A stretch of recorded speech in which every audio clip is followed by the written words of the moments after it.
Hi friends, మేము పెట్టే interesting videos కోసం ఇప్పుడే మా ఛానల్ని సబ్స్క్రైబ్ చేసి పక్కనే ఉన్న గంట సింబల్ని యాక్టివేట్ చేసుకోండి. అలా చేయటం వల్ల మేము పెట్టే ప్రతి ఒక్క వీడియో నోటిఫికేషన్ మీ వరకు ఈజీగా వచ్చేస్తుంది. ఇక లేట్ చేయకుండా వీడియోలో ఏం జరుగుతుందో చూసేయండి. ఇకపోతే దీపక్, రాజు, రూప ఇద్దరు కూడా క్లోజ్గా ఉన్న ఒక వీడియో తీయటం, ఆ వీడియోని ప్రతాప్కి తీసుకొచ్చి చూపించగానే నా కూతురు రాజుని కలవదని, రాజుతో మాట్లాడదన్న నమ్మకం నాకు ఉంది.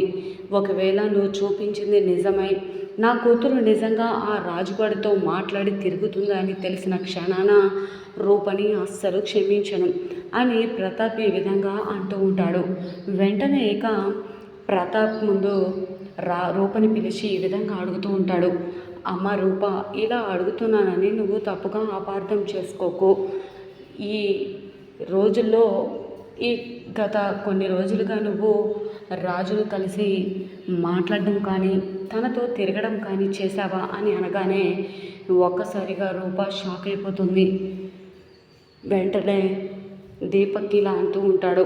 మామయ్య, నేను చెప్పాను కదా, రూపని అడిగితే సమాధానం చెప్పదు అనగానే నువ్వు ఆగు దీపక్ అని అంటూ ఉంటే రూప ఇలా అంటూ ఉంటుంది.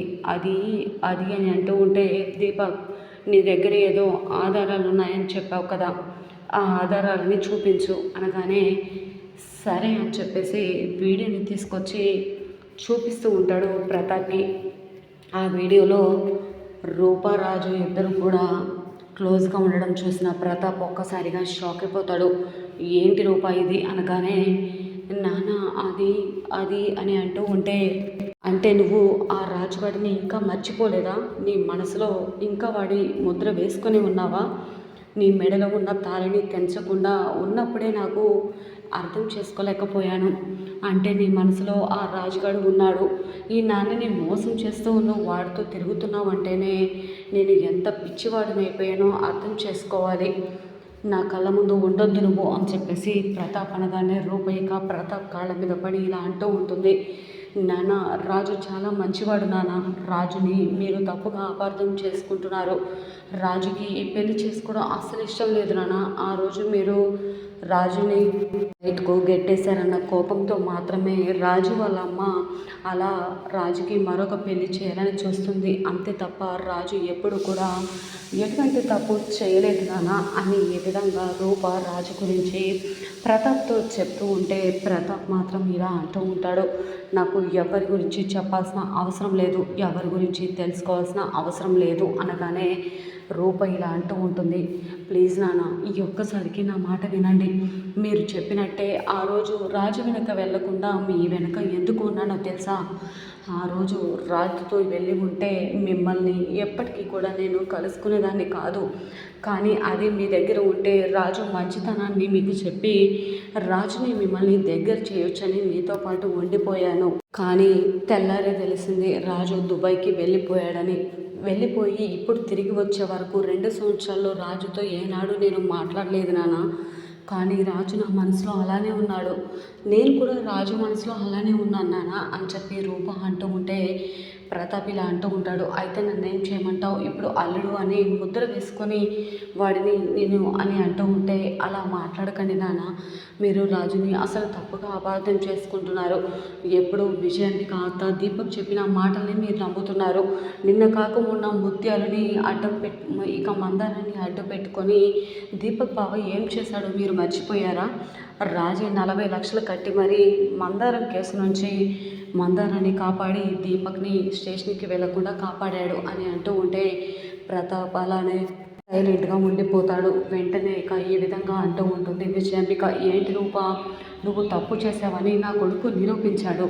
ఆ తప్పుని కప్పిపుచ్చుకోవడానికి మళ్ళీ తిరిగి నా కొడుకు మీద నిందలు వేస్తున్నావా అని ఈ విధంగా అంటూ ఉంటే అత్తయ్య, మీరు మధ్యలో మాట్లాడకండి అనగానే ఏంటి రూప, అత్తయ్యని అలా తప్పుగా మాట్లాడతావా? అత్తయ్యని నోరు మోపిస్తున్నావా అని అడుగుతూ ఉంటే అది కాదు నాన్న, ఎప్పుడు చూడు అత్తయ్య అని అత్తయ్య చెప్పిన మాటలే విన్నారు. కానీ ఎప్పుడు కూడా అసలు మీరు మీ భార్య తప్పు చేసిందా లేదా, మీ రూప తప్పు చేసిందా లేదా అని ఎప్పుడూ తెలుసుకోలేదు. నాకు పెళ్లి చేయాలని చూశారు, దీపక్తో పెళ్ళి అన్నారు, సరే అన్నాను. తర్వాత గౌతమ్తో పెళ్ళి అన్నారు. సరే అన్నాను.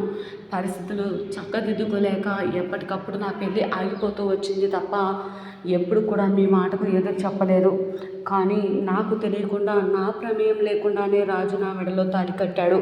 అలా అని రాజు నాకంటే ఇష్టం లేదని కాదు కదా. రాజు నా మనసులో ఎప్పుడూ అలానే ఉన్నాడు. రాజుని ప్రేమించాను నాన్న అని చెప్పలేకపోయాను. అది నేను చేసిన పెద్ద తప్పు అని ఈ విధంగా రూప ప్రతాప్ కాళ్ళ మీద పడి ఏడుస్తూ ఉంటుంది. ప్రతాప్ మాత్రం కోపంతో అక్కడి నుంచి వెళ్ళిపోతాడు. ఇక విజయ్ మీద దీపక్ సంతోషపడుతూ ఉంటారు.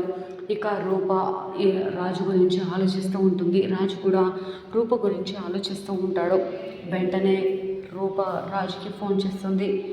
ఏంటమ్మాయి గారు ఫోన్ చేశారు అనగానే, ఏం లేదు ఊరికే ఫోన్ చేశాను రాజు అనగానే, లేదా అమ్మాయి గారు మీరు వెంటనే ఈ విధంగా అంటూ ఉంటే, లేదు రాజు మనిద్దరం ఆ రోజు కలుసుకున్న వీడియో దీపక్ తీసి అది నాన్న ముందు పెట్టాడు రాజు అనగానే ఒక్కసారిగా షాక్ అయిపోతాడు రాజు.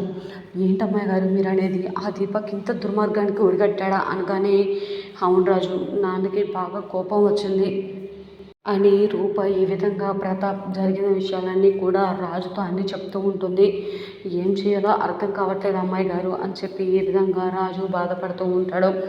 ఏది ఏమైనా నువ్వు మీ అమ్మని ఒప్పించు రాజు, నేను నాన్నని కన్విన్స్ చేసుకుంటాను. ఖచ్చితంగా నిన్ను వదిలిపెట్టి నేను ఉండలేను రాజు అని చెప్పి రూప అనగానే, మిమ్మల్ని మాత్రం వదిలిపెట్టి నేను ఎలా ఉంటాను అమ్మాయి గారు.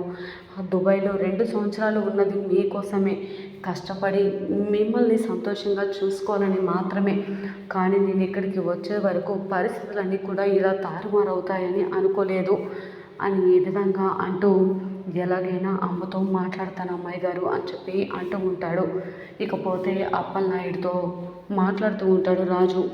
నాన్న అమ్మాయి గారితో ఆ రోజు పెళ్ళి ఫిక్స్ అయిపోయినప్పుడే చెప్పాల్సింది, లేదా ఆ రోజు నిశ్చితార్థం అప్పుడు చెప్పాల్సింది, లేదా చీఫ్ మినిస్టర్ గారు నన్ను అల్లుడుగా అందరికీ కూడా పబ్లిసిటీ చేస్తున్నప్పుడు చెప్పాల్సింది. కానీ ఇప్పుడు పెళ్లి టైంకి కూడా నా మనసులో అమ్మాయి గారు ఉన్నారని, వేరొకరిని పెళ్లి చేసుకొని బ్రతకలేనన్న నిజాన్ని చెప్పాలనుకున్నా ఇంత లేట్ చేస్తే అమ్మాయి గారు ఏమైపోతారో ఏమో అన్న భయంతో అంటూ ఉంటే, అయ్యా రాజు మీ అమ్మ గురించి ఆలోచించు అని అంటున్నావా?